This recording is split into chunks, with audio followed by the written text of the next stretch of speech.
Last lecture में आपने बात की थी कि विद्युत गोला द्वारा अथवा गोला द्वारा उद्भवतो विद्युत स्थितिमान एમાં આપણે કેસ 1 ભણ્યાના કેસ 1 ની અંદર વાત હતી કે વિદ્યુત ભારિત રિંગ દ્વારા પોલી રિંગ એટલે કે ગોળાકાર કવચ દ્વારા બહારના બિંદુએ ઉદ્ભવતું વિદ્યુત સ્થિતિમાન સપાટી પરના બિંદુએ ઉદ્ભવતું વિદ્યુત સ્થિતિમાન અને સપાટીના અંદરના બિંદુએ ઉદ્ભવતું વિદ્યુત સ્થિતિમાન तो आज આપણે ચર્ચા કરવાની છે વિદ્યુત ભારિત ગોળા દ્વારા ઉદ્ભવતું વિદ્યુત સ્થિતિમાન ગોળો લેવાનો છે ગોળો એટલે કે નક્કર ગોળો આપણે અહીંયા વિચારવાનો છે હવે જે ગોળો લીધો છે ને એની અંદર ધન વિદ્યુત ભાર પ્રસ્થાપિત કરેલો છે પરંતુ આ ગોળાની કવચ જે હોય ને ઈ અવાહક હોય જો અવાહક ન હોય ને તો ગોળાકાર કવચ દ્વારા પણ વિદ્યુત ક્ષેત્ર ઉત્પન્ન થવા માંડે અને અંદર રહેલા ધન વિદ્યુત ભારને કારણે પણ વિદ્યુત ક્ષેત્ર પ્રસ્થાપિત થાય એટલે મારે જો ટેકનિકલી ભાષા બોલવું હોય ને તો કહી શકાય કે જે આપણે ગોળો વિચાર્યો છે ને ગોળો અવાહક લેવો પડે એની અંદર ત્રણ ભાગ છે જે આપણે લાસ્ટ લેક્ચરમાં ચર્ચા કરી હતી એવી રીતે આના પર ત્રણ ભાગ છે સૌથી પહેલો ભાગ સપાટી ની બહારના બિંદુએ સપાટીથી બહારના બિંદુએ દેશી ભાષામાં સપાટીથી કોઈ એક અંતરે પછી આપણે વાત કરશું સપાટી પરના બિંદુએ અને પછી આપણે વાત કરશું સપાટીના અંદરના બિંદુએ તો આપણે સૌથી પહેલી ચર્ચા કરીએ તો એના માટે એક બિંદુ મારે ધારવું પડશે કે ધારો કે ગોળાના કેન્દ્રથી પ્રોસિજર તો લાસ્ટ લેક્ચરમાં ભણ્યા એના જેવી છે બેટા ગોળાના કેન્દ્રથી P બિંદુ વિચાર્યું છે જેનું અંતર છે આ કેન્દ્રથી r અંતરે રહેલા P બિંદુ પાસે મારે વિદ્યુત સ્થિતિમાન શોધવાનું છે તો એડી આપી દઈએ કે કેન્દ્રથી r અંતરે રહેલા બિંદુ P પાસે વિદ્યુત સ્થિતિમાન શોધવા માટેની ચર્ચા છે શોધવા માટે ઓકે બિંદુ P પાસે વિદ્યુત સ્થિતિમાન શોધવું હોય તો મારી પાસે મસ્ત મજાનું ઇક્વેશન છે જે આપણે લાસ્ટ 3-4 લેક્ચર થી સતત ભણી રહ્યા છીએ ઇક્વેશન આવું કહે છે બેટા કે ડેલ્ટા V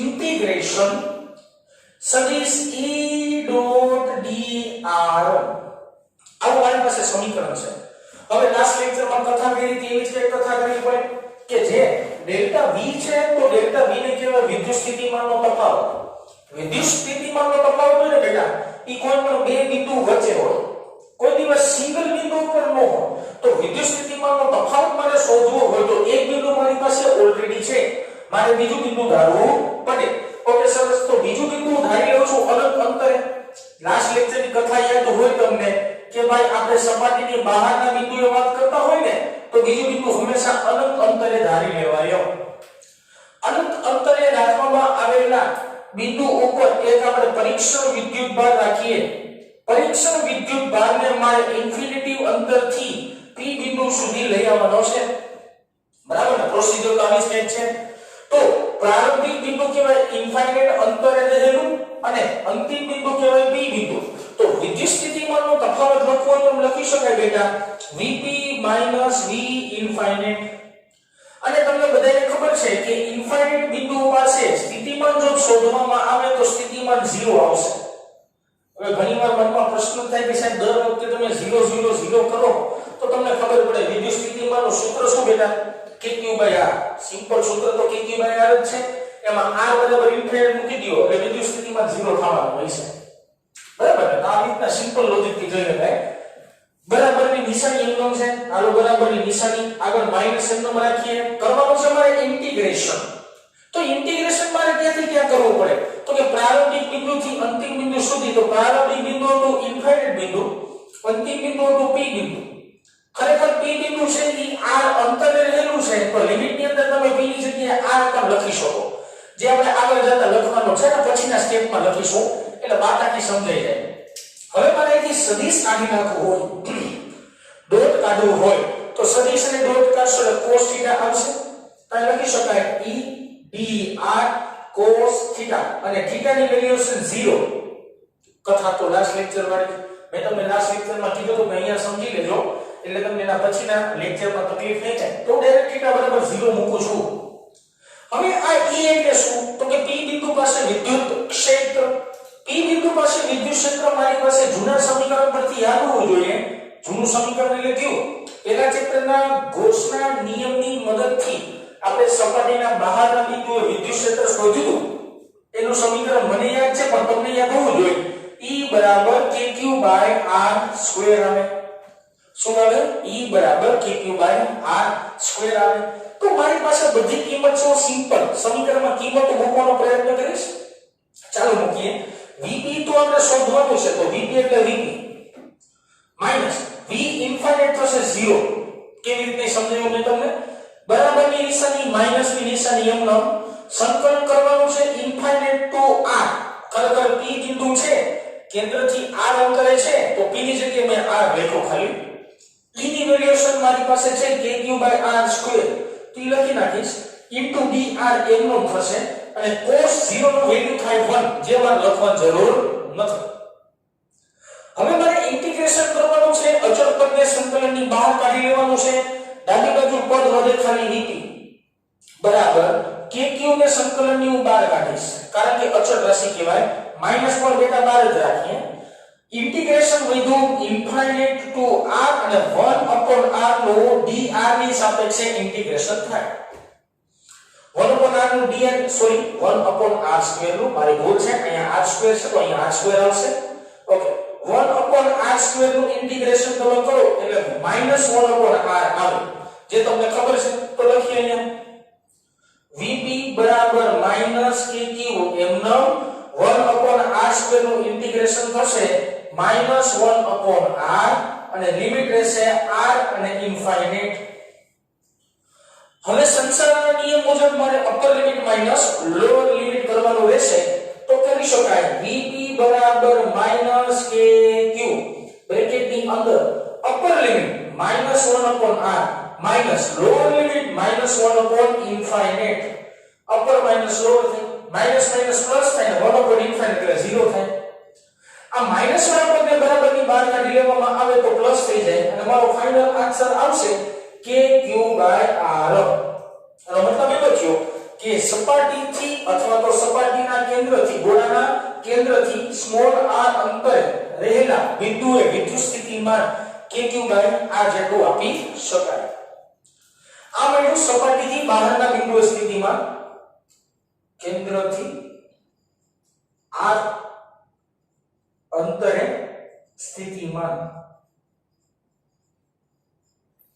હવે મારે આવી રીતના પેલો કેસ છે તો અહીંયા બીજો કેસ લખવો હોય કે સપાટી પરના બિંદુએ વિદ્યુત સ્થિતિમાન કેટલું થાય તો અહીં બીજો કેસ સિમ્પલ લખી દઉં છું તમને જે સહેલો રહેશે કે સપાટી પરના બિંદુએ વિદ્યુત સ્થિતિમાન.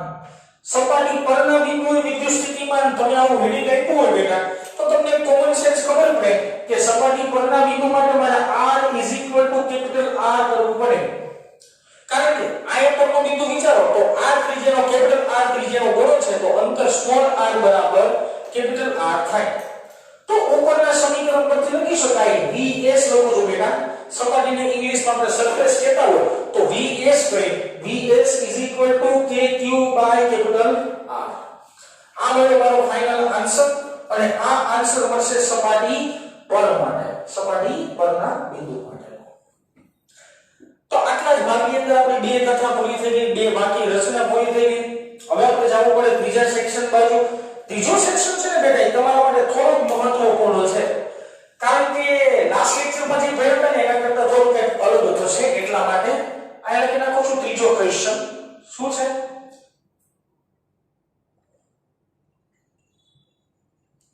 સપાટીના અંદરના બિંદુએ વિદ્યુત સ્થિતિમાન. સપાટીના અંદરના બિંદુએ આપણે વિદ્યુત સ્થિતિમાન શોધવું છે એટલે મારા સપાટી છે જે કેપિટલ R ત્રિજ્યાવાળી છે એની અંદરનું કોઈ બિંદુ ધારવું પડે અને તે બિંદુએ મારે વિદ્યુત સ્થિતિમાન ફાઇન્ડ કરવું પણ એ બહુ સિમ્પલ જ છે બેટા. હાલો કેવી રીતના કરશું આપણે વિચારીએ. અહીંયા છે ને કેન્દ્રના આપણે નામ આપીએ છીએ O અને કેન્દ્રથી સ્મોલ r અંતરે એક બિંદુ ધારી લઈએ, જે આપણે બિંદુને નામ આપી દઈએ સમજાવવા પૂરતું P, અને આ O અને P વચ્ચેનું ડિસ્ટન્સ છે ને કહી દઈએ સ્મોલ r.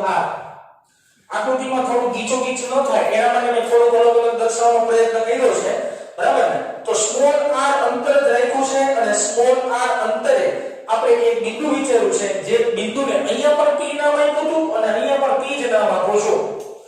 જો તમને કન્ફ્યુઝન થતી હોય તો અહીંયા P ની જગ્યાએ તમારે કોઈ બીજું નામ વિચારી શકાય. તો P બિંદુ પાસે મારે વિદ્યુત સ્થિતિમાન શોધવાનું છે, તો એમ કહી શકાય કે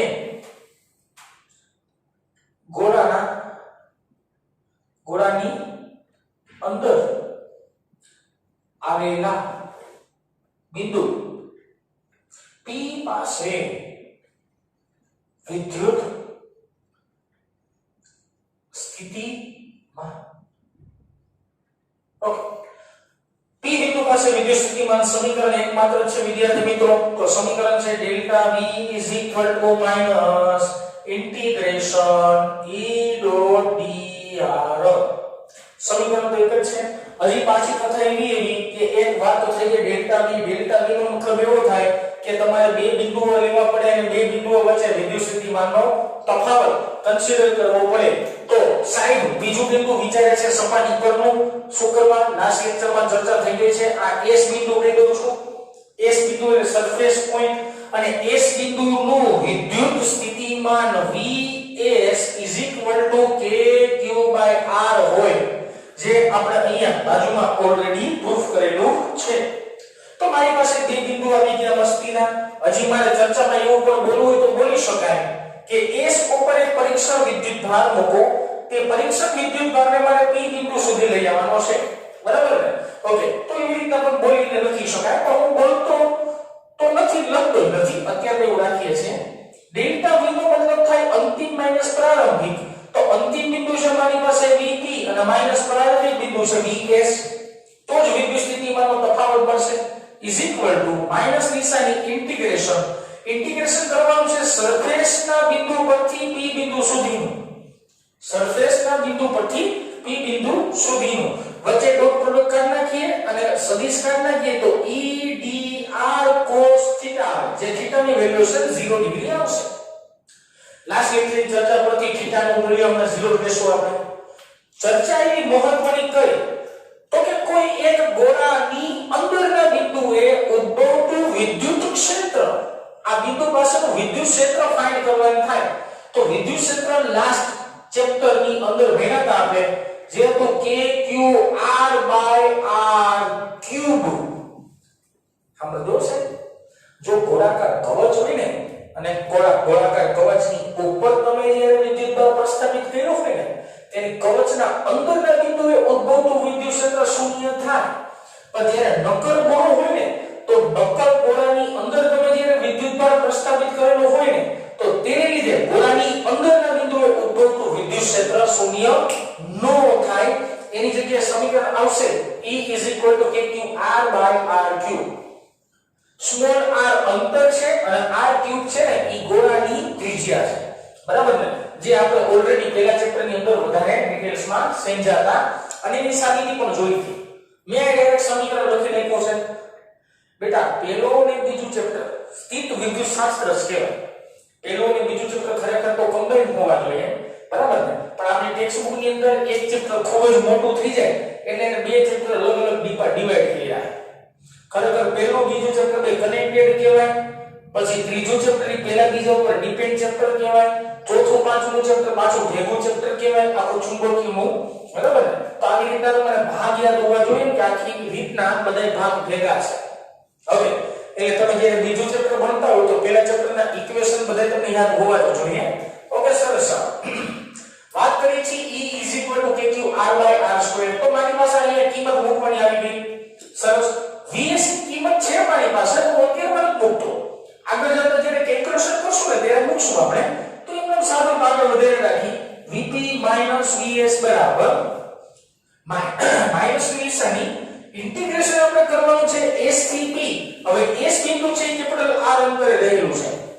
ખબર પડે ને ગોળાની ત્રિજ્યા r છે તો s બિંદુ ત્રિજ્યાના અંતરે હોય અને p બિંદુ એ સ્મોલ r અંતરે છે. એની વેલ્યુએશન મારી પાસે છે k q r by r નો ઘન ઇન્ટુ dr અને cos θ ની વેલ્યુએશન છે 0 ડિગ્રી ને 0 ડિગ્રી છે તો મારે લખવાની જરૂર નથી. ઓકે સરસ. આમાંથી અચળ પદને આપણે સમીકરણની બહાર કાઢી લઈએ તો અહીંયા વધશે vp vs બરાબર અચળ પદ તરીકે થાય k q r ક્યુબ અચળ કહેવાય. r ક્યુબ અચળ જ કહેવાય.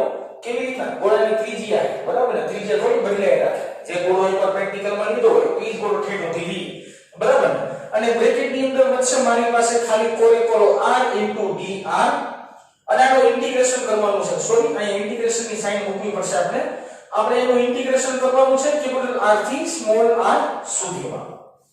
ઓકે સરસ. આનું સંકલન કાઈ ન તો એક ઘાત હોય એક ઘાત વધે ને વધેલી છેદમાં એવા નિયમ પરથી અહીંયા લખું છું vp vs kq r ઘન એમનો આગળ નિશાની માઈનસ ની હું ભરતો નથી અને સંકલન કરીએ છીએ r નું તો એ આવશે r2/2 અપર લિમિટ આવશે સ્મોલ r અને લોઅર લિમિટ આવશે કેપિટલ R. આપણે બગડાને બાર પર કાઢી લેવાય એટલે ઉપર માઈનસ લોઅર કરવું શરૂ થઈ જાય vp vs બરાબર -kq/2 r3. ચાલો બેટા અહીંયા પછી upper limit minus lower limit upper limit r છે તો લખી નાખીએ સાહેબ r square minus lower limit છે r square upper limit minus lower limit મેં ખાલી લીધી છે. હવે કામ કરો આ સમીકરણને છે ને અંદર ભરી નાખીએ. આ જે 12 સમીકરણ છે ને kq/2r3 એને અંદર ભરીએ અને vs ની વેલ્યુએશન છે kq/r ઈ મૂકી દઈએ. બે વસ્તુ એકી હારે કરીએ vp vs બરાબર લખી શકાય kq/r બરાબર હવે જો આ માઈનસ વાળું પદ થાય આ માઈનસ વાળું પદ થાય r2 એટલે ગુણો તો હવે કેપિટલ R2 અને ગુણશું તો પ્લસ વાળું પદ થાય તો પ્લસ વાળા પદનું પહેલા લખું છું પ્લસ ની નિશાની kq r2 ના છેદમાં 2r નો ઘન. સાંભળજો આની ગુણાકારમાં આ કરો તો માઈનસ ને માઈનસ પ્લસ થાય અને પ્લસ વાળા પદનું પહેલા લખું છું. હવે હું માઈનસ વાળું પદ લખું છું માઈનસ વાળું પદ થાય kq r2/2r3. ખાલી પદને બે આગળ પાછળ લખ્યા બીજું મેં કઈ કર્યું નથી. હવે તમે સમીકરણમાં જોઈ શકો છો જો કોઈને ડાયરેક્ટ ખબર પડતી હોય તો અહીંયા ઉડતું તું મને યાદ જ છે તો તમારે એ જ વસ્તુ ડાયરેક્ટ કેન્સલ આઉટ કરી નાખવાની. ઓકે બેટા હવે આપણે સાદુ રૂપમાં થોડા આગળ વધીએ. સિમ્પલ vp બરાબર આ માઈનસ વાળા પદનું બરાબર ની ઓલી બાજુ લઈ જવાનો પ્રયત્ન કરું છું એટલે પ્લસ થશે kq/r આ માઈનસ ને આમ લ્યો એટલે પ્લસ થઈ ગયા વચ્ચે સરવાળાની નિશાની kq/2r આ જે પદ હતું એમનો લખ્યું વચ્ચે નિશાની કેની આવશે પાછી માઈનસ ની નિશાની kq બાય. હવે સાંભળજો મારી વાત એ મસ્ત હો જાય. એક કામ કરો આને આપણે લખાય ને k2r અહીંયા r2 ના છેદમાં r2 r ઘન હતો ને એને મેં છૂટો પાડ્યો ને એકને r રાખ્યો ને એકને r2 રાખ્યો બેનો ગુણાકાર કરો એટલે પાછો r ઘન થાય બરાબર ને ટેકનિકલી સાચું છે. હવે જો અહીં કાઈ નથી તો એકલો તો હોય અને અહીંયા 1/2 એટલે અડધું પદ છે એક વત્તા અડધું પદ દોઢું પદ થાય 3/2 ડાયરેક્ટ સમજાય છે. vp બરાબર 3/2 આખું ભેગું લખવું હોય તો kq/r 3/2 kq/r વચ્ચે નિશાની આવે માઈનસ ની kq/2r r2/r2. હવે તમને સમજાઈ ગયું હશે કે મેં હુકરવીના પદ અલગ લખ્યો હતો. બે સમીકરણમાંથી kq/2r કોમન નીકળે કાઢી લઈએ kq/2r કોમન બ્રેકેટ ની અંદર વધશે 3 r2/r2. તો આ માટે મારો ફાઇનલ આન્સર એવું સૂચવે છે કે વિદ્યુત ભારિત ગોળો જ્યારે હોય ત્યારે સપાટીના અંદરના બિંદુએ ઉદ્ભવતું વિદ્યુત સ્થિતિમાન શોધવાનું આ સમીકરણ થયું. ખરેખર છે બેટા જેટલી માટે એડવાન્સ લેવલનું આ ઇક્વેશન છે અથવા તો એડવાન્સ રીતે પ્રિપરેશન કરતા હોય એને વધારે યાદ રખાય બરાબર ને. મારા મત અનુસાર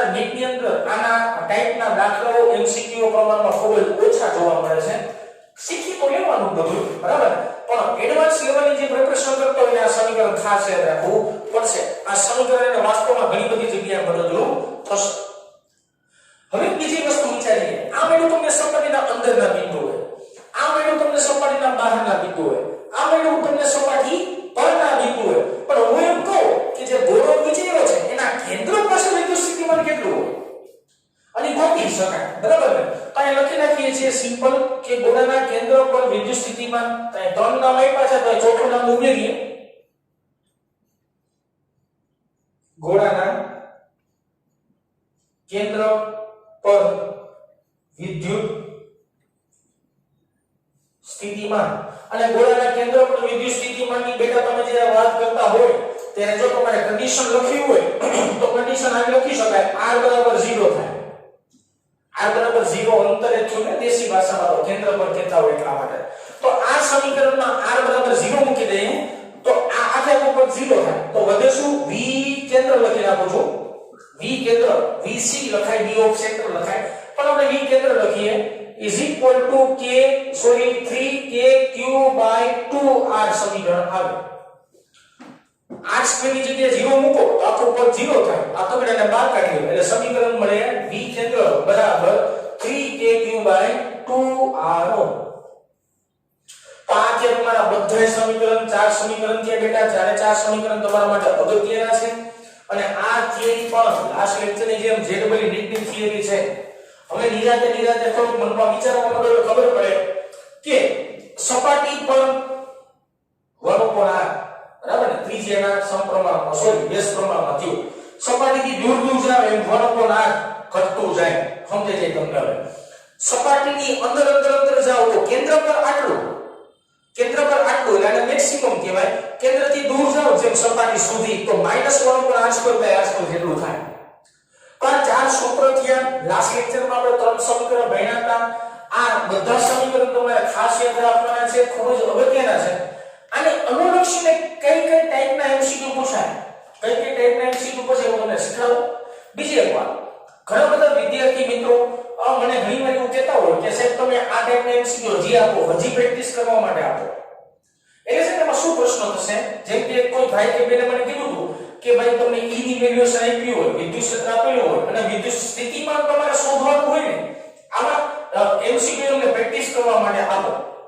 પણ એક લોજિક કહો, તમારે તમારી રીતના આંકડા બદલાઈ નાખવાના. જો 12 વાળાને ખબર પડી જાય, 11th વાળા હોય ને તો એ મારે તમને સમજાવવું પડે. જ્યારે 12th વાળાને આવી ખબર પડી જાય, તમને મજા આવે એવા ત્રણ બિંદુ પસંદ કરી લો. A બિંદુ તરીકે 2 3 4 લઈ લો, B બિંદુ તરીકે તમે 4 5 6 લઈ લો. વિદ્યુત ક્ષેત્રનું જે સમીકરણ આવતું હોય એમાં I કેરેટ J કેરેટ ને K કેરેટ એમ રાખવાનો, ગમે ને પ્લસ ને ગમે ને માઈનસ કરી નાખવાનો, આગળનો આંકડો ઉમેરી નાખવાનો. એટલે નાનો દાખલો થઈ ગયો પ્રેક્ટિસ માટે. કહેવાનો મારો મતલબ શું છે, તમારે પ્રેક્ટિસ માટે દાખલા બનાવવો હોય ને બેટા તો તમે તમારી જાતે ગમે એમ રકમ બદલાવીને બનાવી શકો છો. તો આ એકે બાબત આપણી ટેક્સ્ટ બુક ની અંદર નથી જે આપણે ભણ્યા. હવે આપણે શરૂઆત કરશું આને અનુલક્ષીને થોડાક દાખલા થોડાક 4-5 MCQ જેવા દાખલા ગણીને અને ત્યારબાદ આપણે વાત કરશું ચોપડીમાં આપવામાં આવેલી થિયરીની. બેટા આ ચેપ્ટર છે ને ઈ પહેલા ચેપ્ટર કરતા થોડું લાંબુ છે, બરાબર ને? એટલે આમ તમે એક કન્સેપ્ટને જો ધ્યાનપૂર્વક નહીં સમજો ને તો પહેલા ચેપ્ટરમાં કેમ થોડું ઈઝી લાગ્યું, એટલું ઈઝી નહીં લાગે, બરાબર? એટલે હંમેશા માટે રિવિઝન કરતો રહેવાનું. નવે આવડતા હોય ત્યારે પહેલેથી પાછા ઝડપમાં વિડિયો પાછા બધે જોઈ લેવાના તો તમને યાદ પણ રહેશે. તો આજે સુધી રાખી નેક્સ્ટ લેક્ચરમાં એમસીક્યુ માટે મળશું.